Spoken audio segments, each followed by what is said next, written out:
One thing that I would like to fight on the particles' behavior is this tendency for them to kind of scatter a bit too much, as after they hit the target, they kind of collide and they bounce back, and they're still kind of, even with using pop fluid with considerable neighbor size count, it's still kind of going all over the place. And I want to apply some kind of force that will allow me to keep them being attracted by the target. And there's one force that's really good for that. Let's go inside the pop network. I'm going to disable the pop fluid for a moment. It's going to be much faster. And that's going to be pop force, pop attract. And pop attract pretty much does what it says. It will attract the particles towards one particular goal. And as you can see, we can establish one goal. This isn't great. The If we use one specific goal for all particles, this is going to be kind of strange. The force is controlled here. You have different ways of applying it. For now, I'm just going to be using the force scale of, let's go with 10. So it's pretty explicit. On the maximum distance, this is the distance after which they're no longer considered by this force, so no force will be applied to them. Considering the scale of our object, 100 is probably too much, but we don't need to worry too much about this either. The peak force distance is the distance at which the particles will be subject to this value at 100%. So when they're closer to target, they're not affected as much. When they're a bit further away, up to this distance, they reach the maximum value. So there's a grading of the force being applied to them. I'm going to say that the peak force is going to be at 0.5.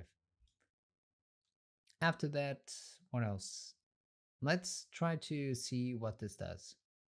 Right now, they're being emitted, they're going to be emitted, and they're going to be attracted by that point 0. Okay, and you see that they kind of go around and try to redirect themselves to find their target. Okay, could be an interesting fact, not really for us, but yeah. So the goal is for us to establish, we need to establish some target on the surface. For each one of the particles, they should have one particular target. Lucky for us, because we're already calculating collisions, and if you go here to the collision behavior, we have add hit attributes. And let's have a look at those hit attributes. So let's go, not here, let's turn off the pop attract. Let's let them collide with our object without the pop fluid. You can see it's much faster. And once we collide with the object, if you go here to the pop object, look for geometry, and you'll see we have a bunch of attributes, and some attributes will have the prefix hit. Those are attributes coming from the calculation of the collision. The ones that we're interested in is the hit prim, this one, and the hit prim UV. It should be hit UV, sorry, hit UV. So these are the two attributes that we're interested in, hit prim and hit UV. This will give us an exact position on the surface of the object where the particle has hit and to which we may want to keep her attracted to. So let's give that a try. Here on the pop attract, we'll use the goal, use vex expressions, and the expression that we're going to be using is the following. So here on the attraction type, we'll use surface points, use vex expressions, and you can see here that we have a soft path where we're going to be placing our prep robot as well. We have a primitive number, which is if you leave your cursor over it, you'll see it's a goal prim, and you have the goal prim UV. So these are the two ones that we're going to be setting up. So we want the goal prim to be equal to at hit prim. This alone would give us something because the UVW will be considered as 0. So this would work already. But if you want to be more precise, you can say that the goal prim UV is going to be equal to the V at hit UV. And here let's add the I. So now each particle will have its own target on the surface of the object. Let's see how that works. What's happening here is that they're immediately being attracted to nothing. Okay, because most of the particles haven't hit the object yet, so they don't have these parameters, these attributes set up. So we need to figure out a way of only apply the pop attract to the group of particles that has already collided with the object. Pretty easy to do. Just go to the pop solver and set a collide group. I'm going to call it collided. You can even color it with red so you can have a look. So let's disable the pop attract for a moment, and you'll see that they get turned into red once they hit the object. Okay, so now we know that we have our pop group working. Let's turn on pop attract, disable the color hits, and on the pop attract, let's make sure we have the group option turned on, and we just want to affect the collided.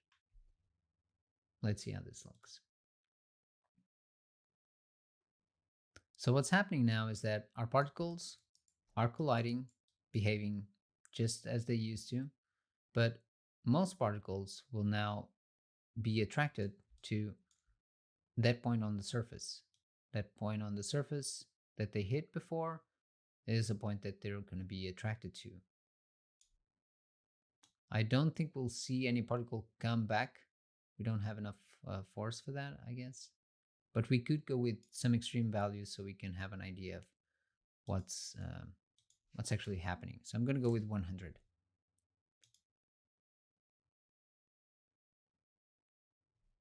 And you should see the difference. Notice how much more contained the blast is now. If we reduce the peak distance force, that will do even more. So let's go with 0.1. So now every particle that's beyond 0.1 distance to the target will have a force, will suffer a force, an attraction force of 100. So now it's much more contained again.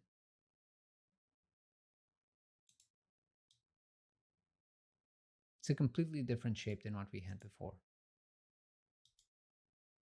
Notice how they keep contracted here at frame 1032. Let me turn off collided, the pop attract. And let's go to frame 32. And notice how much more scattered they are already at frame 32. Okay. You can do some wedging to figure out which force you like the best. I'm gonna go with 40. Turn on pop attract and turn on pop fluid. And this will give us a very peculiar type of, or a different type of simulation. This should give us a different look on the behavior of this blast. I'm going to go up and I'm going to do some caching. I'm not going to do wedging, though you can. Give that a try. Do some wedging with different values on the force. But for now, I'm just going to cache this single version up to frame 1080, I guess. Yeah, let's give that a try.